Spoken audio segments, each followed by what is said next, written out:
Hello সবাইকে, কেমন আছেন সবাই? আচ্ছা, আপনাদের কি কখনো জানতে ইচ্ছা করেনি ভাষার উৎপত্তি আসলে কোথা থেকে? কোথা থেকেই বা ভাষা এলো? আমরা কোথা থেকেই বা ভাষা শিখলাম? আচ্ছা, পৃথিবীর সর্বপ্রথম যারা মানুষ ছিল তারা কি মানব ভাষায় কথা বলতো? তারা আসলে কিভাবে কথা বলতো? যারা প্রস্তর যুগে বসবাস করত, যারা পাহাড়ে বসবাস করত, গুহায় বসবাস করত, তারা আসলে ভাষা শিখলো কিভাবে? হ্যাঁ, এই বিষয়গুলো নিয়ে অনেক ধরনের তত্ত্ব আছে। আজকে তার মধ্যে কয়েকটি মজাদার তত্ত্ব নিয়ে আমরা কথা বলবো।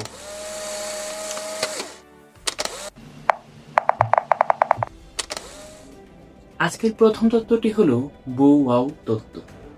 এই তত্ত্ব বিশ্বাস করে মানুষ তার আশেপাশের প্রকৃতি, পশু, পাখি এবং এইসব কিছুর ডাক থেকে তারা অনুকরণ করে ভাষা শিখেছে।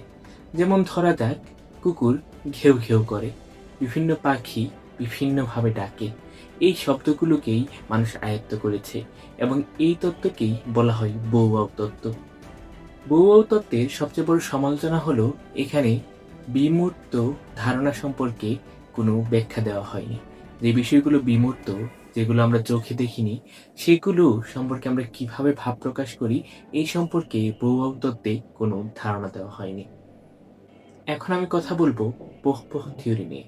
পোহ থিওরি বিশ্বাস করে মানুষ তার আবেগ এবং অনুভূতিকে যখন বিভিন্নভাবে প্রকাশ করার চেষ্টা করেছে, তখনই মূলত মানুষ ভাষা শিখেছে।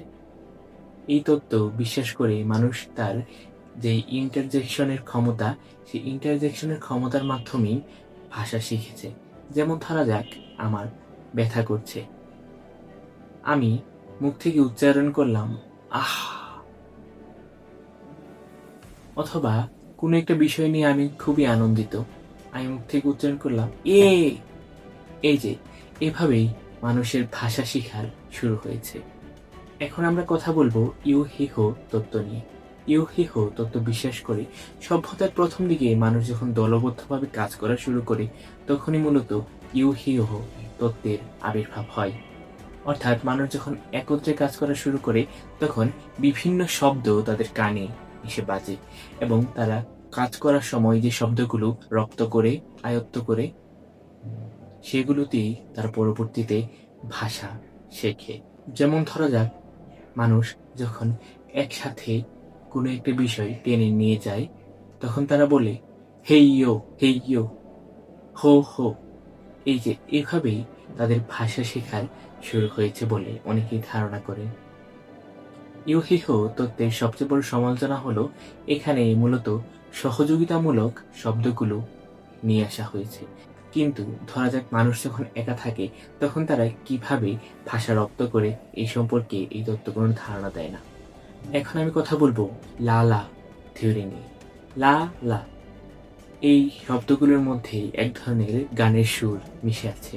হ্যাঁ, বিশ্বাস করা হয় মানুষ যখন তার প্রেম, খেলা কিংবা ভাবাবেগ কিংবা গানের মাধ্যমে, ছন্দের মাধ্যমে তারা যখন নিজেদের অনুভূতি প্রকাশ করা শুরু করে, তখন থেকেই মানুষ ভাষা শেখা শুরু করে এবং এই তত্ত্বকেই বলা হয় লালা।